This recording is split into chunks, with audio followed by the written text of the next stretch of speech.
Hey, what's up guys? This is PJ with the High Mountain Homestead, and I am really excited to talk to you about something that is very near and dear to my heart, and that is Dorper sheep, specifically why they are a great breed for homesteaders, specifically for meat production. I might be biased because I have Dorper sheep, but I did a lot of homework before I started raising Dorpers, and I want to share some of that with you. Now, if you're new to the channel, welcome. I'm happy to have you here. Seriously, we have a good time on the High Mountain Homestead. I publish a video at least every week, so hit that subscribe button if you like this. But for now, we're going to be talking about Dorper sheep. Let's get to it.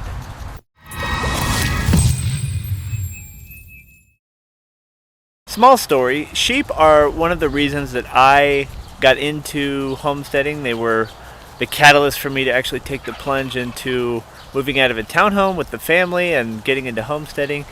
I knew I wanted an animal for meat, specifically a rumen. Cows are too big, goats are notorious escape artists. And so by process of elimination, I got to sheep. One of the reasons that I love sheep, specifically Dorper sheep, is that they are very low input animals, which is awesome when you're a homesteader because this is not a full-time job. I have a full-time job. This is more of a hobby that could one day maybe pay for itself and maybe make a little bit of extra income off of it. So sheep, specifically Dorpers, are a great addition to any homestead if you have the space for it. I have a couple of videos on the channel already about Dorper sheep, so check those out. But if you haven't heard of Dorper sheep, I'll give you the 30-second version of where they come from. They come out of South Africa. They are a mix between a Persian blackhead and a Dorset. So the Dorset is where you get the door, and the Persian blackhead is where you get the Dorper. Very parasite resilient animal. They're self-shearing. They're hair sheep. They breed every 2 years. They have 3 breeding cycles, so you can technically get a 50% greater yield out of them if you want to go that route. Really cool animals. Love these Dorpers. Let's introduce you to the gang. These two are my favorite pair right now. This is one of my first ewes and her daughter, and we're keeping her daughter for breeding stock. She is my favorite sheep. She just filling out really nicely. Full closed black head. Really good looking ewe. Really excited to keep this pair. We've got another mother-daughter pair right there. And we've got these two, these are 2 lamb rams, and their mom is down there by the fence. Okay, the theme here is we've got mama ewes with their babies. And these Dorpers are excellent moms. I have kind of like the 3 extremes of motherhood. I have this pair is just really good together. The daughter is independent enough, and the mom is doting enough to make sure she's always got milk, and they're never too far apart from each other. These 2 twin rams, I guess they also are lambs, are with that mom over there, and she is always eating more. I think it's to support the 2. She's very doting on these 2.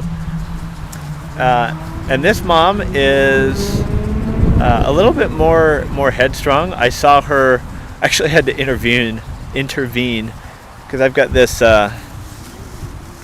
can see it right there, this driveway that leads to my pasture, and there was a ram that was up there that was just kind of getting in her way, and she almost knocked him off the ramp. And so I had to intervene there to get him to stop. But still a good mom, just very headstrong. But seriously, Dorpers are really excellent mothers, and it's not just my opinion. When I'm in a bunch of different Dorper groups for Facebook, and I remember asking the group that question, what makes Dorper such a good sheep? And I was expecting to hear like, oh, you get a better yield out of them, or the meat is super tasty, or it's a better carcass yield, or things like that. But what kept coming back was how good of mothers these are. And so this is only my first batch of lambs, but I can already tell, yeah, they're really great mothers. Okay, so the second thing that I want to talk about as why our Dorpers are so good for homesteaders has to do with them being good moms. They are also very good at lambing season. So again, we'll go back to this ewe. She was the first ewe to lamb this year. And I am not even kidding you. I was checking every 2 hours, and in between one of those 2-hour checks, she had the lamb, and the lamb was already on all fours, and everybody was doing fine. So as a homesteader, it's awesome to know that you've got sheep that are easy moms, easy babies, easy to have lambs, because for me, I'm not doing this full time, so again, I don't really have the time or expertise to be jumping in anytime something goes wrong. The other thing that I really like about these sheep is that they're parasite resistant. So it's not to say that they will never get a parasite, but it's been proven that they get less. Okay, and while we're here, let's talk about their wool. If she'll let me get this close to her. Yeah. So you can kind of see on the back side, if she turns around the front, you can see she's shearing right now. They're self-shearing.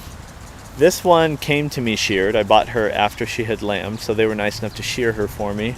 But she's starting to shed that coat, and it's really fun to see her shed that old coat and know that spring is here. That's what spring's all about. It's getting rid of the old and with the new.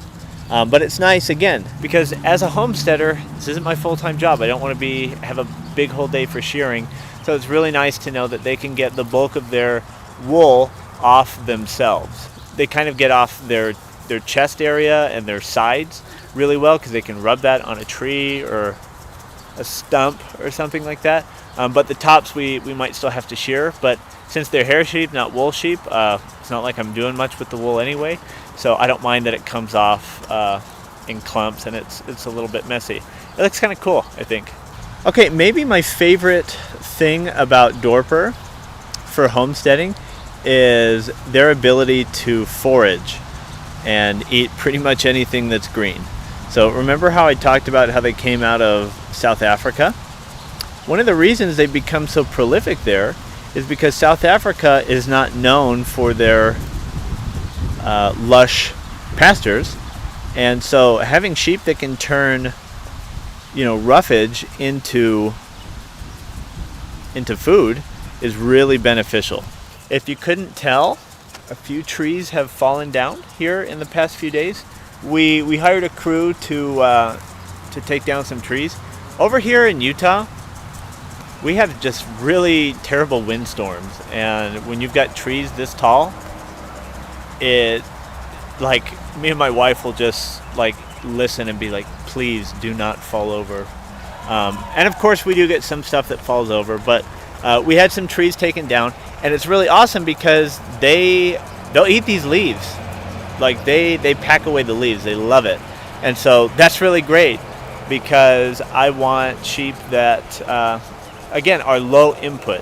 And so if they're able to eat the leaves off these fallen trees, hey, that's a few extra meals that aren't coming from the pasture. Okay, one of these last reasons that I wanted to call out is that I just think these sheep look really, really cool. Again, this is the ewe that I am really, really happy about. I've already had offers for her. She's staying here, folks. She's going to be part of High Mountain Dorper, but she is really, really great, really good build, awesome coloration. She's filling out really nicely. You can see how she sizes compared to this dude. They're only 2 weeks apart, and she's quite a bit bigger, so she's looking great. But they're really attractive, good looking sheep, and I call me vain, but I think that's cool that these sheep look so distinctive. So I would like to say this, another good breed that is awesome for homesteading is going to be your Katahdins. Did I say that right? I don't think I did. Katahdins are really great hair sheep also, just like the Dorper. So all the benefits you get from a hair sheep, they're self-shearing. They can have an extra lambing period every other year. Really great benefits like that. Parasite resistant, a lot of that good stuff. Katahdins are a little bit more common. You find them a little bit more often than you would Dorper, so that's why a lot of people go that route. Like I said, Katahdins are really usually easier to find than Dorper, so if you're just getting started, a lot of people lean in that direction. Depends where you are in the country for sure. I'm not in the market for Katahdins right now, but I would say it would be really cool one year to get a Katahdin ram and cover my ewes with him to get a cross. I've heard the cross is really, really great, really good looking stock, so maybe I'll do that one year. My rams are all, my sheep are all full blood Dorper, which means I can trace it, all the way back to South African lines. So there's no mixture of anything else in them right now. So it would be cool to see what a straight Katahdin and straight Dorper mix would look like. Dorper typically grow bigger, faster. So they are kind of better at converting grass and other roughage into food, into meat. That right there was really the selling point for me. I've also heard that Dorper meat tastes the best. I have not actually had it yet, which is crazy because I put all my eggs in the Dorper basket. But I've heard that Dorper meat tastes just a little bit better, which is a big deal. All right, guys. That's it. I am glad to have you on the channel. Glad you could stop by today and we could talk about Dorpers and homesteading. I did want to ask though, if you're a homesteader and you have sheep, what did I miss on this video? What breeds do you have? What do you like about them? I'm pretty set on keeping Dorper right now, not because I'm not open to other ideas, but just because my pasture is really not big enough to have any more sheep. And this is what I got, so I'm going to keep them. But I'm really interested to hear, what sheep do you what sheep do you have? What do you look for?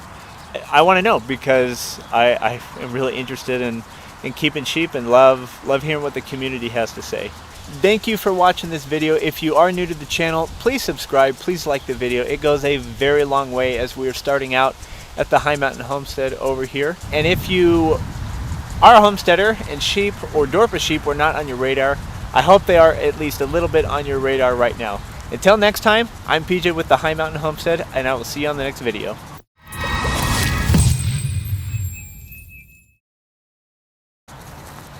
Would you look at this guy? Sleepy as a baby. This is the time of the day when they sit and chew the cud. A smart little siesta when the sun is highest and hottest.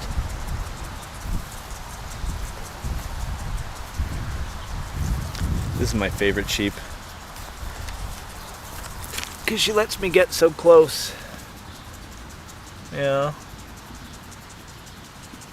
Look at that little spot she's got underneath her on her chin, so I can always tell her apart. Okay, Diana, say goodbye.